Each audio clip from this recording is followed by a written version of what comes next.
Corporator માત્ર ગટરના ઢાંકણા repair કરવા માટે નથી હોતા, એમની પાસે બીજા વિઝન પણ હોવા જોઈએ. આજ ભાજપના 72 કોર્પોરેટરને લઈ લો તમે, એક પણ માણસને ખબર જ નથી કે જીતીને શું કરવાનું છે. એ તો વિકાસની વાતો કરે છે, પણ પૂછો વિકાસ કયો? શેનો વિકાસ? એના પોતાના ઘરનો વિકાસની વાત કરે છે. બાળકોના ભવિષ્યની વાત હોય, બાળકોના શિક્ષણની વાત હોય, એમાં ભાજપનો એક પણ 72 કોર્પોરેટરમાં એક પણ બોલીને દેખાડે કે ભાઈ હું મારા વિસ્તાર માટે, હું મારા વિસ્તારના લોકો માટે, બાળકો માટે, મહિલાઓ માટે આવા કામ કરીશ. દરેક યુવાનોને લઈ લ્યો, એ નેતાને કઈ નજરે જોવે છે? સૌથી પહેલા તો ગુંડાની નજરે જોવે છે. અને આ વખતે લોકોએ મને બનાવી લીધું છે કે કાંઈ કરવાનું થતું નથી, વિસાવદર વાળી જ કરવી છે, આમણા વાળી જ કરવી છે, કે આ વખતે પાડી દેવાનું થાય છે. ત્યારે 5 વર્ષ પછી હું જયારે ઇન્ટરવ્યુ આપવા આવું અને ત્યારે અમારા વિસ્તારની પરિસ્થિતિ ન બદલે તો કહેજો.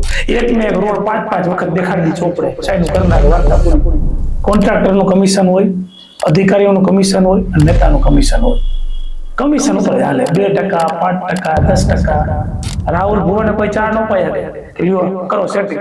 અધિકારી નો પાયા કે અને કોન્ટ્રાક્ટર નો પાયા. એને ખબર છે, ડર લાગે છે એટલે બીક લાગે કે આ જીતી જાય અઘરું થઈ જાય, અને અઘરું થવાનું જ છે. નમસ્કાર, હું છું ભૂમિત જાની. આપ જોઈ રહ્યા છો સત્યાર્થ મંથન.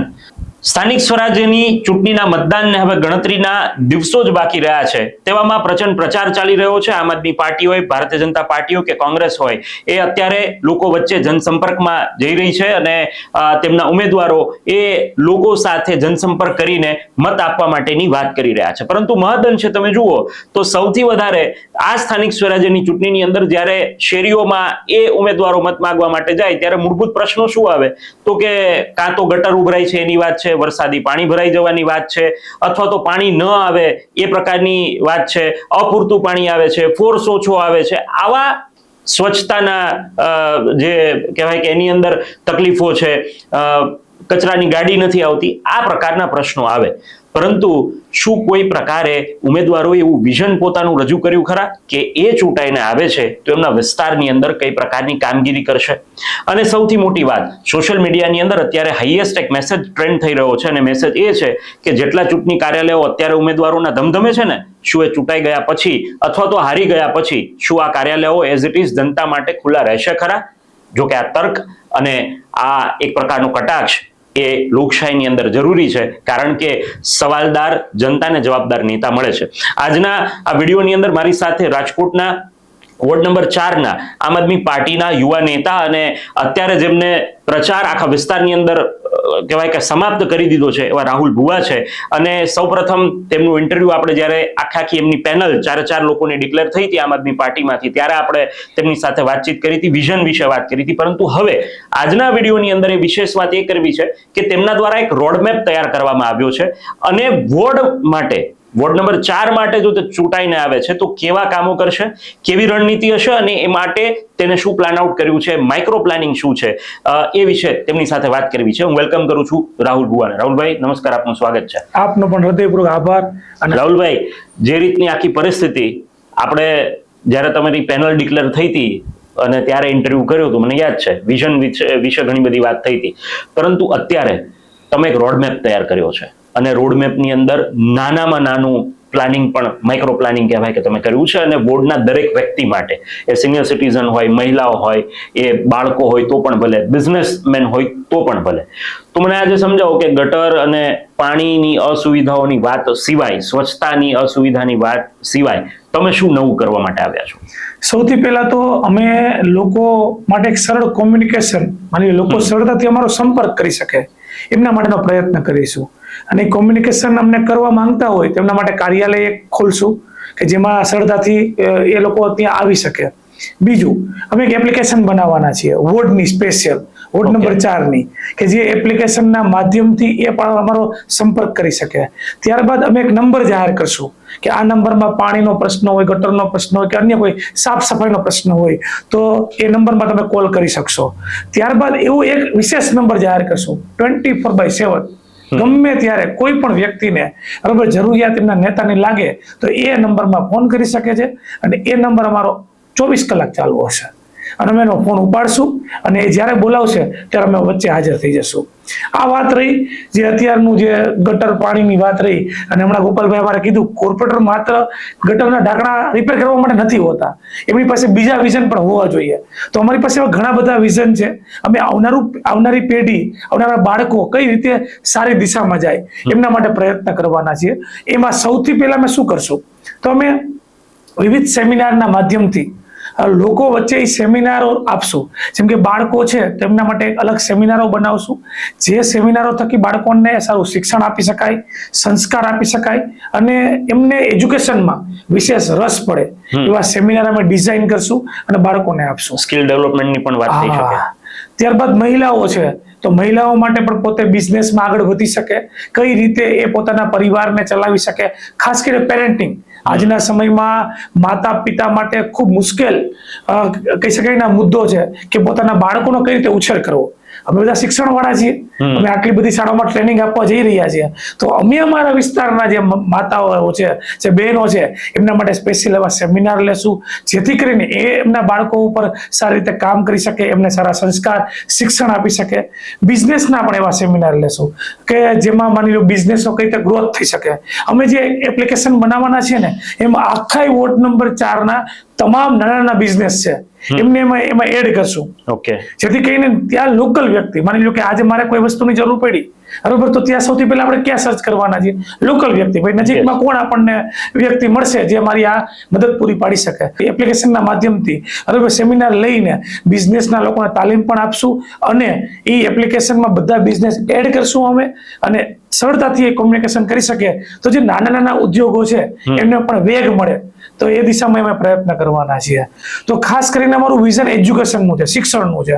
માની લો કે જે યુવાનોની ઉંમર 15 વર્ષથી 25 વર્ષની હોય તો એમના માટે એમને કઈ દિશામાં આગળ વધવું જોઈએ, કારકિર્દી માર્ગદર્શક સેમિનાર કે ભાઈ એમને આ જે પ્રશ્ન છે કે મારે ડોક્ટર તો બનવું છે પણ કઈ એક્ઝામ આપવાની, મારે જીપીએસસી યુપીએસસી ના ક્લાસ તો કરવા છે, અથવા મારે આઈપીએસ અધિકારી ખાલી એ કોઈ વ્યક્તિને જોવે ને તો એને જેવાનું બનવાનું મન થાય યુવાનોને, તો એ બનવું છે, મારે એડવોકેટ બનવું છે, પણ મારે કોની પાસેથી સલાહ લેવાની, મારે કોની પાસે ગાઈડન્સ લેવાનું? આજ ગાઈડન્સ નથી મળતું. આજ બાળકોને કયા ફિલ્ડમાં જવું, આગળ વધવું હોય એના માટે કયો કોર્સ કરવો જોઈએ, કઈ બુક્સ વાંચવી જોઈએ, કેવી રીતે કોમ્પિટિટિવ એક્ઝામની તૈયારી કરવી જોઈએ, એનું ગાઈડન્સનો ખૂબ મોટો અભાવ છે. તો અમે સ્પેશિયલ કારકિર્દી માર્ગદર્શનના સેમિનાર રાખશું. એ ઉપરાંત આજના સમય માટે ખૂબ મહત્વની અગત્યની વાત હું આપને કરું કે આ 15 થી 25 વર્ષના જે બાળકો છે એને મોબાઈલની એક ટેવ પડી ગઈ છે, આદત પડી ગઈ છે, અને એ ઉપરાંત મોબાઈલની આદત તો ઠીક છે, સાથે વ્યસનમાં પણ જતા બાળકો જોવા મળતા હોય છે, કોલેજની લાઈફ જીવતા હોય છે. તો એ બાળકો માટે સ્પેશિયલ અમે સેમિનાર લેશું અને કઈ રીતે એને વ્યસનથી દૂર રાખી શકાય, મોબાઈલથી દૂર રાખી શકાય અને કઈ રીતે એને બુક્સમાં લાવી શકાય.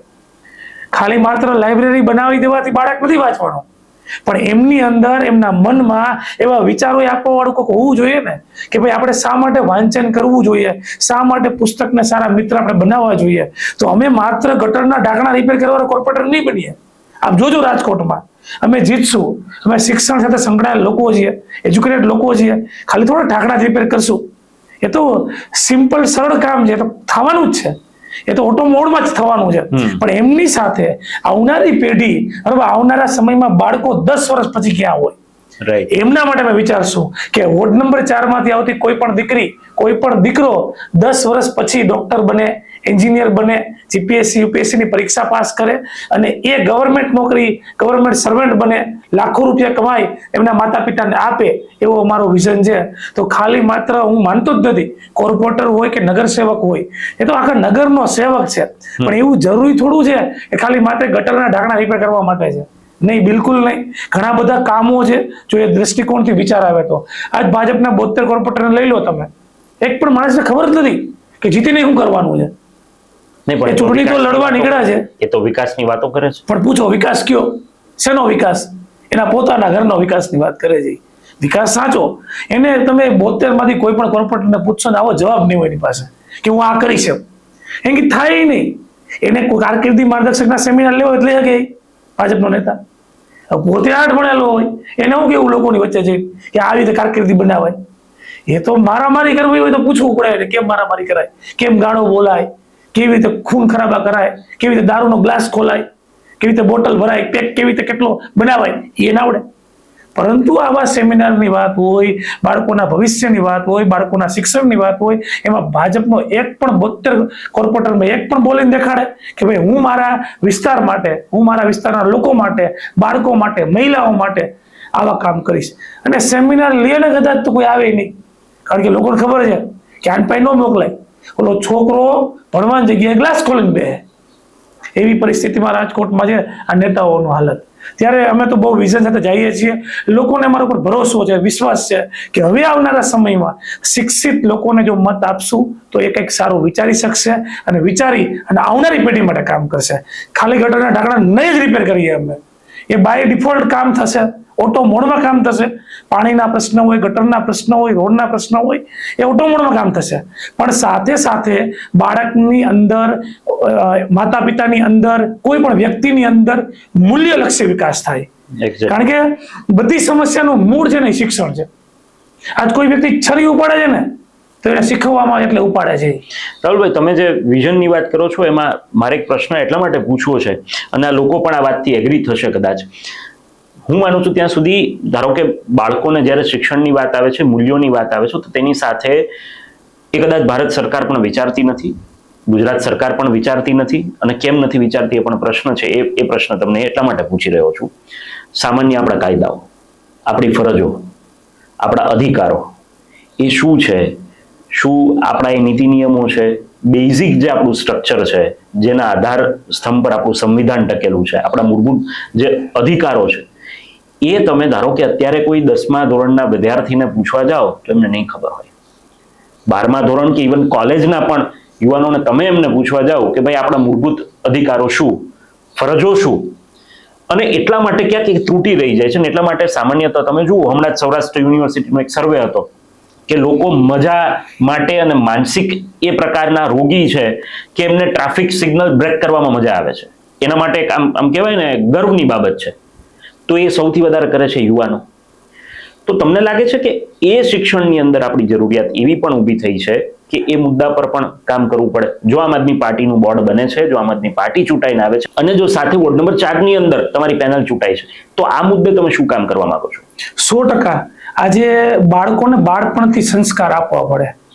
આજે માની લો કે બાળકને તમે દર વખતે એવું કહો કે માતા પિતાને પગે લાગવાનું, તો બાળક લાગે છે, એમને કોઈ પ્રોબ્લેમ નથી એમ. પરંતુ માની લો કે એ એમના સંસ્કારમાં, એ એમના શિક્ષણમાં એડ કરવું જોઈએ. ઉમિકભાઈ 15 વર્ષથી 12મા ધોરણની એકાઉન્ટની ચોપડી બદલી નથી, 12મા ધોરણની એસપીસીસી ની ચોપડી બદલી નથી. બાયોલોજી, ફિઝિક્સ, કેમિસ્ટ્રી 15 વર્ષ પહેલા તમે જે ભણ્યા હતા ને એ જ બાળકો આજ ભણે છે. તો એકાઉન્ટમાં કે આમ નોંધ લખો, પણ એ આમ નોંધ 15 વર્ષ પહેલા આવતી હતી. કે શેર લેવા માટે અરજી કરો તો એ 15 વર્ષ પહેલા આવતી હતી. તો 15 વર્ષ પહેલાનું જો આજ અત્યારની પેઢી ભણતી હોય તો એ રિયલ લાઈફમાં જ્યારે આવે છે ત્યારે તો એને કઈ ખબર જ નથી હોતી. તો અત્યારનું જે શિક્ષણ એમને મળવું જોઈએ એ મળતું જ નથી. કોણ વાત કરે છે મૂલ્યની? કોણ વાત કરે છે સંસ્કારની? બરાબર, કોઈ વાત થતી જ નથી. જે એક ને એક સિલેબસ, એક ને એક કોર્સ ચાલ્યો આવે છે, બાળકો ભણ્યા રાખે છે. બાળકને સાચું કહું ને, આ એજ્યુકેશનમાં, આ શિક્ષણની આ ચોપડી ભણવામાં રસ નથી. શું કામ? કારણ કે 15 વર્ષ પહેલા જે ચાલતું હતું એ તમે ભણાવો આજે તો એને ગમે ન ગમે, એને ખબર છે ખોટું છે. આવું તો કઈ રિયલ લાઈફમાં આવવાનું નથી. એટલે બાળક દૂર જતો જાય છે. આ ચેટ જીપીટી નો, એઆઈ નો સમય છે, અત્યારે બધું હાથમાં છે. તો બાળકને એ દિશામાં લઈ જવા પડશે ને કે ભાઈ અપડેટ થવું પડશે. આજ તમે વાત કરો છો ટ્રાફિક સિગ્નલની, તો એ બાળકને પહેલેથી સમજાવવું પડશે કે એનો ફાયદો શું છે. ફાયદો જ કોઈ સમજાવતું નથી એટલે એને મજા આવે છે. અને સરકારનો રોલ બાળકને ખબર પડી ગઈ છે કે સરકાર ચોર છે, નેતા જ ચોર છે એમને ચૂંટેલા. એટલે એમના પ્રત્યે ભરોસો નથી બાળકને, યુવા પેઢીને. દરેક યુવાનોને લઈ લ્યો, એ નેતાને કઈ નજરે જોવે છે? સૌથી પહેલા તો કઈ નજરે જોવે છે? ગુંડાની નજરે જોવે છે. ગુંડાની નજરે નેતાને જોશે તો એની પાસેથી થોડું એ શીખશે. તો સૌથી પહેલા નેતાએ પોતાની વ્યાખ્યા બદલાવવાની જરૂરિયાત છે. પોતે સમાજમાં એક એવો ચહેરો પ્રસ્થાપિત થાય કે લોકો એમના એ ચહેરાને જોઈ અને સ્વીકારે, એક્સેપ્ટ કરે. નેતા એટલે શું? લીડર કોને કહેવાય? કે જે રોલ મોડેલ હોય, લોકોને એને ફોલો કરવાનું મન થાય કે મારે એમને જેવું બનવું છે. હવે પોતે હેલ્મેટ પહેરે છે ભાઈ, નંબર પ્લેટની ગાડી ચલાવે છે, તો શું યુવા પેઢી એમને ફોલો કરશે? હું હર્ષ સંઘવીની વાત કરું છું. હમણાં એક રેલીમાં, બાઇક રેલીમાં જાય છે, હેલ્મેટ પહેરી નીકળ્યા, બહુ સારી વાત કહેવાય. એ એક નીકળ્યા, બાજુના બધા એ તમારે જરૂર નથી, આ મારું આવશે, કંઈક પ્રશ્ન થયા તો એટલે હું પહેરી લઉં છું, આવું એને કહે છે કાર્યકર્તાઓને. અને પોતે નંબર પ્લેટ વગરનું બુલેટ ચલાવે. શું શીખશે યુવાનો? આ તમે ટ્રાફિકની વાત કરો તો પેલા નેતાએ કરવું પડશે ને. પેલા તો નેતાનું જીવન સારું હોવું જોઈએ. હવે એક દારૂનો ગ્લાસ ખોલે અને પછી મોટી મોટી વાત કરે ન હાલે. એ નિર્વ્યસની હોવો જોઈએ. આજમાં મારું ઉદાહરણ લઈ લ્યો, એક પણ પ્રકારનું વ્યસન નથી અમારી પાસે, તો એ બાળકો જોવે છે તો એને એ નેતાને ફોલો કરવાનું મન થાય. તો એ આચાર વિચાર સૌથી પહેલા નેતામાં હોવો જોઈએ. એ ઘટી રહ્યા છે એટલે પ્રશ્ન યુવાનોમાં છે, એ ઘટી રહ્યા છે એટલે પ્રશ્ન સમાજમાં છે. જો નેતા જ સારા હશે તો લોકો એમને માનશે, સ્વીકારશે અને ઘણો બધો બદલાવ આવશે. તો સિસ્ટમમાં 100% તમે કીધું એ વાત સાચી જ છે કે યુવાનો બેફામ કરે છે, પણ શીખવા વાળા કોણ છે? યુવાનોને ટ્રાફિક સિગ્નલ તોડવાનું કોણ શીખવાડે છે? એટલે આવું દરેક જગ્યાએ છે.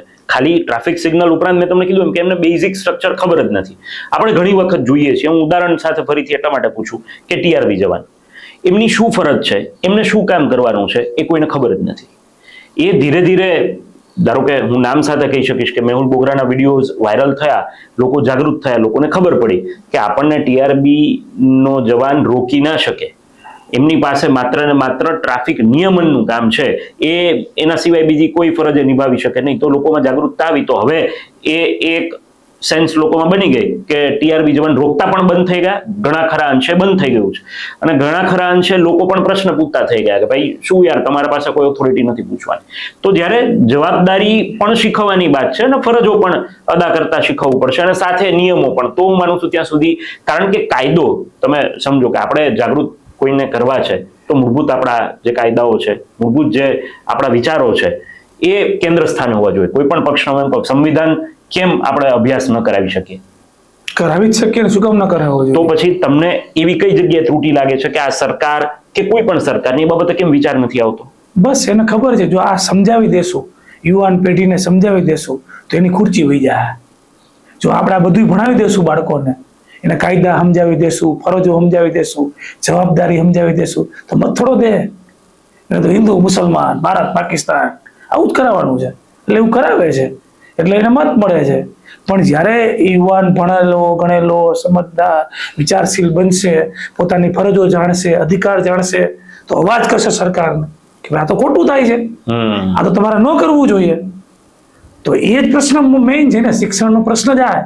શા માટે નવી ચોપડી અપડેટ નથી કરતા? એની એપ્લિકેશન તો ભાજપની અપડેટ થઈ જાય છે ટાઈમે ટાઈમે. એ તો તમે વિચાર્યું ન એવું બધું કરી શકે. એનામાં એ બધું કરી શકે. સંગઠન પાને થઈ જાય, માણા મુકાઈ જાય, ટ્રેનિંગ અપાઈ જાય. જોયું તમે ભાજપની બધી ટ્રેનિંગો બધી પરફેક્ટ ચાલતી હોય એના કાર્યકર્તાઓની. ટિફિન બેઠકો કરે, ઓલું બેઠક કરે, ઓલું બેઠક કરે. કોઈ દી કરી સ્કૂલોમાં ટિફિન બેઠક બાળકો માટે?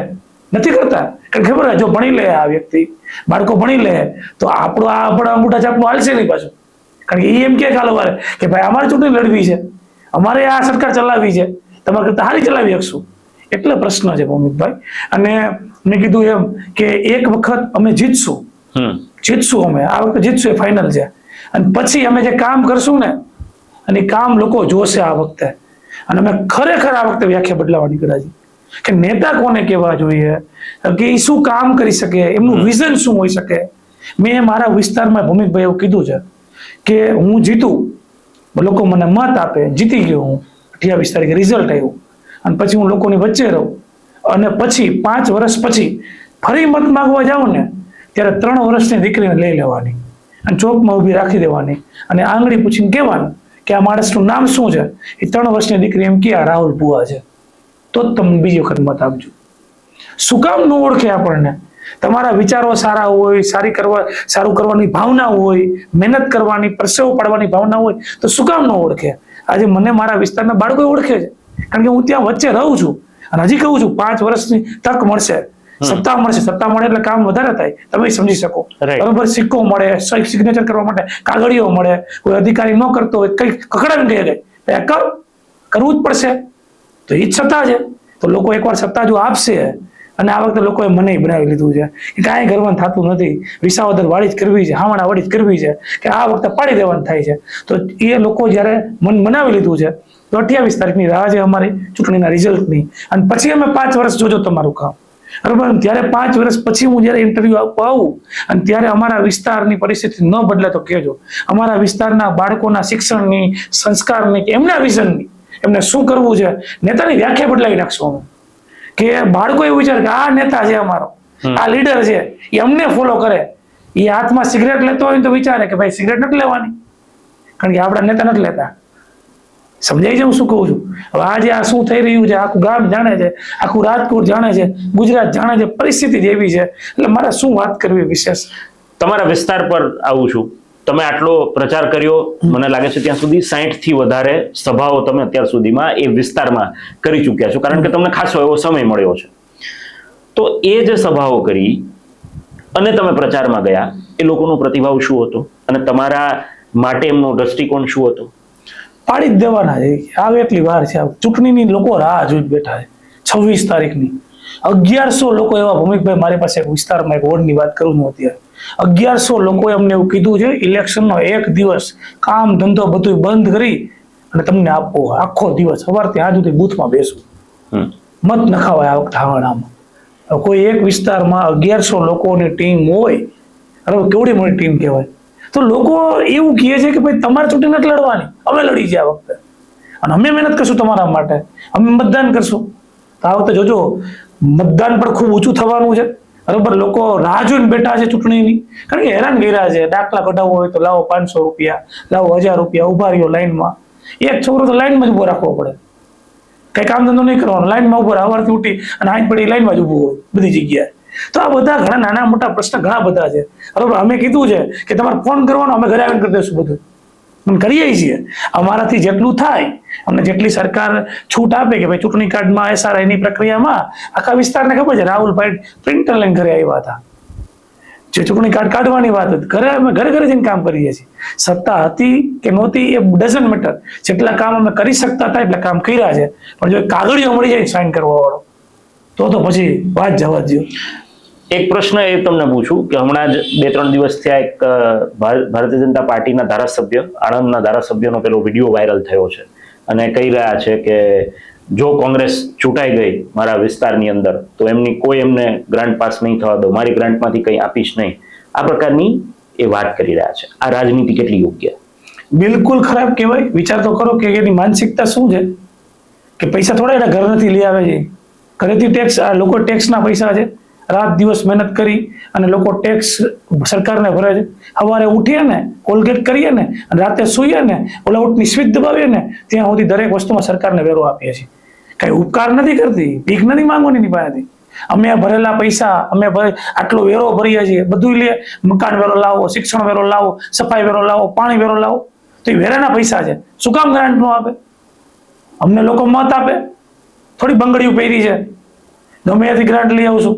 હકના છે, લોકોના પૈસા છે, લોકોને મળવા જોઈએ. ધારો કે આવું ગુજરાતમાં થાય, તમે છૂટાવ છો રાજકોટની અંદર અને સત્તા પક્ષનું શાસન છે, ભાજપનું શાસન છે, અને આવી આનાકાની થશે તો પાડી દેવું. અમારી ફાઇલો નથી ક્યાંય, હું ખોટું કામ નથી કર્યું ક્યાંય જીવનમાં. ડંકાના ચોટથી લડીને લઈ આવશું. રૂપિયા લોકોના જેના હોય તો ન દઈએ, લોકોના પૈસા છે, અને લોકોના પૈસા એ અધિકાર માટે તો લડીએ છીએ ને. નહીતર ક્યાં પ્રશ્ન હતો રાજકોટનું બજેટ કે 3600 કરોડ રૂપિયા? ક્યાં 3600 કરોડ રૂપિયા ક્યાં દેખાય છે? ક્યાંય લોકોની વચ્ચે એક રૂપિયો વાપરવામાં નથી આવતો. એક ને એક રોડ 5-5 વખત દેખાડી ચોપડે સાઈનું કરી નાખે, વાર્તા પૂરી. તો એ પ્રશ્ન છે, એટલે તો લડીએ છીએ. તો એના માટે તો ફાઇટ છે. એના માટેની ફાઇટની જ્યારે તમે વાત કરો છો ત્યારે એક પ્રશ્ન, અને આ હું પ્રશ્ન એટલા માટે પૂછી રહ્યો છું કારણ કે ગણતરીના દિવસો બાકી રહ્યા છે ને લોકો સોશિયલ મીડિયા પર આ વાતને મૂકી રહ્યા છે કે એક રસ્તો બને, 2 દિવસ થાય, 5 દિવસ થાય, અથવા તો મેક્સ ટુ મેક્સ મહિનો 1.5 મહિનો થાય, પછી યાદ આવે કે અહીંયા કંઈક આપણે એ જ લાઈન આપણે નાખવાની બાકી રહી ગઈ, તોડવાની બાકી રહી ગઈ, અથવા તો કંઈક વાયર બાકી રહી ગયો કે XYZ, એટલે ફરી પાછું ખોદકામ થાય. એના માટે ફરી પાછું ટેન્ડર પ્રક્રિયા થાય, બરાબર? તો આ માટે લોકોને હરમેશ માટે રોષ હોય છે કે એક રસ્તો તમે નવો બનાવી દો, પછી એ 5 વર્ષ સુધી, 7 વર્ષ સુધી એ તોડવો ના પડે. આ પ્રકારની વ્યવસ્થા કેમ ન થઈ શકે? અને આ કામ ખરા હું માનું છું ત્યાં સુધી સરકારનું નથી, એટલે રાજ્ય સરકારના હસ્તગત કરતા કોર્પોરેશન હસ્તગત વધારે આવે છે. જિલ્લા પંચાયત તાલુકા પંચાયત હસ્તગત વધારે આવે છે. તો એ માટે આમ આદમી પાર્ટી આવે છે તો કેવી વ્યવસ્થા ગોઠવશે કે જેથી કરીને આ પ્રકારની પૈસાના કહેવાય ને વેડફાટ એ પ્રજાનું અટકી શકે અને આવી અવ્યવસ્થા ન સર્જાય? સૌથી પહેલા ભૂમિભાઈ, આમાં કમિશન ઉપર હાલતું હોય બધું. કોન્ટ્રાક્ટરનું કમિશન હોય, અધિકારીઓનું કમિશન હોય અને નેતાનું કમિશન હોય. કમિશન ઉપર હાલે 2%, 5%, 10%. આવું કમિશન ઉપર બધા કોન્ટ્રાક્ટો આપવામાં આવે. કોન્ટ્રાક્ટરને કોન્ટ્રાક્ટ કમિશન ઉપર આપવામાં આવે કે ભાઈ આટલા તારે કરી નાખવાના, બરોબર, એટલે આટલો તને કમિશન મળી જાય. હવે એના બિલ વધારે ઉધારવામાં આવે. હોય રોડ 50 લાખનો, આપ્યા 1 કરોડ રૂપિયા, હોય 50 લાખ રૂપિયા એના હિસાબ પડે, ભાગ પડે, ઉપરથી નીચે સુધી બધા એ વેચવામાં આવે. 2%, 3%, જેવો માણસ, જેવો સાઇન કરવા વાળો વ્યક્તિ. એ હવે એક વખત રોડ બનાવી દે તમે કહો હાલો, તો પછી બીજી વખત ક્યારથી કમિશન લેવું? એટલે પછી રોડ તોડે કે ભાઈ ગટર રહી ગઈ આમાં, એટલે તોડે એટલે પાછો નવો ઓર્ડર આપવાનો, નવો કોન્ટ્રાક્ટ આપવાનો. નવો કોન્ટ્રાક્ટ આપો એટલે પાછા કમિશનના પૈસા મળે એને. એટલે તો પ્રશ્ન છે આ બધો. જો એક હારે બધું કરી નાખે તો પછી ક્યાં એને ઓર્ડર જ ન દેવાનો રહીએ. આ તો સતત એના કોન્ટ્રાક્ટરના કોન્ટ્રાક્ટ ચાલુ રહીએ, અધિકારીના એના ટકાવારી ચાલુ રહીએ, નેતાના એના ટકાવારી ચાલુ રહીએ. આ ક્લિયર. હવે તો લોકોને બધી ખબર પડે. એટલે તો આ પ્રશ્ન છે. નહીં તો બધું વ્યવસ્થિત એકારે ન કરી નાખે, પણ ન કરે કારણ કે નહીં તો કોન્ટ્રાક્ટ બંધ થઈ જાય, કમિશન બંધ થઈ જાય, આવક બંધ થઈ જાય. તો કેવી રીતે દેખાડવું તો હોવું જોઈએ ને. એટલે તમે સિસ્ટમ સુધારશો 100%. હવે પહેલી વસ્તુ તો એ કે કોન્ટ્રાક્ટર ટ્રુથ છે, ખોટું કરતા કહેવાનું આવે 2% તમે લઈ લેજો. રાઈટ. એક સેમિનારના 50,000 રૂપિયા મને મળ્યા છે બોલવાના, 3 કલાકના. પૈસા માટે રાજકારણ નથી આવ્યો અને પૈસા માટે કરતા નથી. હમણાં અમારે દેખાડવું છે કે નેતા કેવું હોવો જોઈએ. અમે યુવાનો છીએ, અમારે ખાલી એ સિસ્ટમ સાથે એટલી જ ફાઇટ છે કે આવી રીતે આ હદ સુધી જઈએ છીએ તો સમાજને દેખાડવું છે કે જો ભણેલા ગણેલા વ્યક્તિ હોય અને કંઈક અંદરથી કરવાની દાનત હોય ને તો આવા કામ થઈ શકે. કોઈ અમારી પાસે ન આવે. રાહુલ ભુવાને કોઈ ચા ન પાઈ શકે કે લ્યો કરો સેટિંગ. અધિકારી ન પાઈ શકે અને કોન્ટ્રાક્ટર ન પાય. એને ખબર છે, ડર લાગે છે એટલે બીક લાગે છે કે આ જીતી જાય તો અઘરું થઈ જાય, અને અઘરું થવાનું જ છે. તમારા માધ્યમથી કહું છું, અમે ક્યાંય ખોટું કામ નથી કરવાના. અમારે એક કમિશન 1%, 0.1% નથી જોતો. અમારે એટલું જ જોઈએ છે કે લોકો ટેક્સ ભરે છે, લોકોના કામ થવા જોઈએ અને લોકોના કામ અડધી રાતે થવા જોઈએ. તો બસ એના માટે ફાઇટ કરવાના છીએ. એને જ લીડર કહેવાય, એને નેતા કહેવાય. સાચી વાત છે એ રજૂ કરે, સાચા હક માટે, અધિકાર માટે લડે. તો 100% અમે જ્યારે જીતશું અને લોકો અમને આ વખતે ખરેખર ભૂમિકભાઈ કહું તમને કે આ વખતે ખરેખર મન બનાવ્યું છે. આવો જુવાડ મેં ક્યારેય નથી જોયો અને આવી લોકોની અંદરની જિજ્ઞાસા મેં ક્યારેય નથી જોઈ. 1100 લોકો એમ કહે કે આ વખતે અમે તમને 1 દિવસ આપશું. તો એટલો લોકોનો પ્રેમ મેળવ્યો છે કે વાત જવા દે. અંતિમ વાત પર આવું, વોટિંગ પહેલા તમે તમારા વિસ્તારના લોકોને, રાજકોટના લોકોને આમ આદમી પાર્ટી માટે શું સંદેશ આપવા માંગો છો? હું વિસ્તારના લોકોને એટલો જ સંદેશ આપવા માંગુ છું કે આ વખતે આ ભાજપ ઘણા બધા કાવા દાવા કરશે. ચૂંટણીના 4 દિવસની વાર છે. અત્યારે ગમે એના ઘરમાં ઝંડીઓ મારી દે છે, ગમે એના ઘરમાં સ્ટીકર મારી દે છે. એ માહોલ બનાવવામાં એક્સપર્ટ છે. એમના માહોલમાં ન આવતા આ વખતે એકવાર શિક્ષિત ભણેલા ગણેલા યુવાનો જેમની પાસે કંઈક કામ કરવાની ઈચ્છા છે, ધગસ છે, એમને મહેનત કરવી છે, પરિશ્રમ કરવો છે, એવા વ્યક્તિઓને આમ આદમી પાર્ટીના બધા વ્યક્તિઓ ખૂબ સંઘર્ષશીલ વ્યક્તિ છે. તો એકવાર આ ભાજપના કોઈ પણ પ્રકારના ષડયંત્રમાં, કાવા દાવામાં એના માભામાં ન આવતા આ વખતે આપના કિંમતી જે મતો છે એ આમ આદમી પાર્ટીના દરેક વ્યક્તિને આપો. બરોબર, એવી હું વિસ્તારના લોકોને અને ખાસ કરીને સમગ્ર રાજકોટના લોકોને હું અપીલ કરું છું અને સત્યાર્થ મંથનના તમામ દર્શકોને પણ આ માધ્યમથી કહેવા માંગુ છું કે એક વખત ભણેલા ગણેલા શિક્ષિત યુવાનોની આજે સમાજને જરૂરિયાત છે, દેશને જરૂરિયાત છે. તો આ વખતે આમ આદમી પાર્ટીના યુવાનોને તક આપો એવી હું રાજકોટના લોકોને અપીલ કરવા માંગુ છું. ચોક્કસથી અમારી સાથે જોડાયા અને વિસ્તૃત ચર્ચા કરી, આપનું વિઝન આપ્યું એ બદલ ખૂબ ખૂબ આભાર. આપનો પણ હૃદયપૂર્વક આભાર. Thank you so much. આ હતા રાહુલ ભુવા, આમ આદમી પાર્ટીના યુવા ઉમેદવાર વોર્ડ નંબર 4 ની અંદર. એમની પેનલ એ જ્યારે પહેલી વખત ડિક્લેર થઈ ત્યારથી તેમના સંપર્કમાં હતા, તેમના વિઝન માટે પણ વાત કરી હતી અને આજે મૂળભૂત રીતે તેમને સમજાવ્યું છે કે કોર્પોરેટર એટલે માત્ર નાની નાની સમસ્યાઓના ઉકેલ કરવા માટેનો વ્યક્તિ નહીં, પરંતુ કોર્પોરેટર એટલે નગર સેવક, જે પરિભાષાની અંદર ખરા અર્થમાં લોકોની સેવા થઈ શકે, લોકોની સુખાકારી માટે કામ થઈ શકે, લોકોને શિક્ષિત બનાવવા માટે કામ થઈ શકે, લોકોને અપગ્રેડ કરવા માટે કામ થઈ શકે. એ માટે કોર્પોરેટર હોય છે. માત્ર ને માત્ર રોડ, રસ્તા અને પાણીનો પ્રશ્ન કે સ્વચ્છતાનો પ્રશ્ન એ કોર્પોરેટરના પેલામાં નથી આવતો. આ એક પરિભાષા તે બદલવા માટે એ આ જંગની અંદર ઉતર્યા છે અને આશા રાખીએ કે આ ચૂંટણીની અંદર જનતા પણ કંઈક નવું કરવાનું જે વિચાર લઈને બેઠી છે, જો ખરા અર્થમાં જે સમસ્યાઓ બોલી રહી છે, જે જનતા પોતાનો રોષ ઠાલવી રહી છે, એ આ વખતે મૂકો આવ્યો છે અને આ વખતે એક એવી તક મળી છે 5 વર્ષે કે જ્યાં તમારા સમસ્યાઓ સામે, તમારા મુદ્દાઓ સામે એક સારા વ્યક્તિને ચૂંટવાનો મોકો મળ્યો છે. જો આ વખતે તમે એ મોકો ચૂકી ગયા તો આવનારા 5 વર્ષ માટે ફરીથી તમારે એ જ પરિસ્થિતિ ભોગવવાનો વારો આવશે. એટલા માટે કોઈ પણ તમારો મત હોય, કોઈ પણ પક્ષ માટે હોય, એ ચાહે નોટા માટે હોય તો પણ ભલે, પરંતુ મતદાન મથક પર ગમે એવી ગરમી હોય એ પહોંચીને તમારો મતાધિકારનો ઉપયોગ કરજો. તો જ લોકશાહીને આપણે બચાવી શકશું અને જીવંત રાખી શકશું. આ જ પ્રકારના સમાચાર અને અપડેટ્સ માટે આપ જોડાયેલા રહો સત્યાર્થ મંથન સાથે. આપના કોઈ પ્રતિભાવ હોય તો કમેન્ટ બોક્સની અંદર જણાવવાનું ભૂલશો નહીં. ફરીથી મળીશું. અત્યારે બસ આટલું. મને આપશો રજા. નમસ્કાર. સત્યાર્થ મંથનની યુટ્યુબ ચેનલ સબસ્ક્રાઇબ કરવાનું અને બેલ આઇકોન પ્રેસ કરવાનું, સાથે જ સત્યાર્થ મંથનનું ફેસબુક પેજ લાઇક અને ફોલો કરવાનું અને ઇન્સ્ટાગ્રામ પેજ સાથે જોડાવાનું પણ આપ ચૂકશો નહીં. અત્યારે બસ આટલું જ. મને આપશો રજા. આપ જોડાયેલા રહો સત્યાર્થ મંથન સાથે. નમસ્કાર.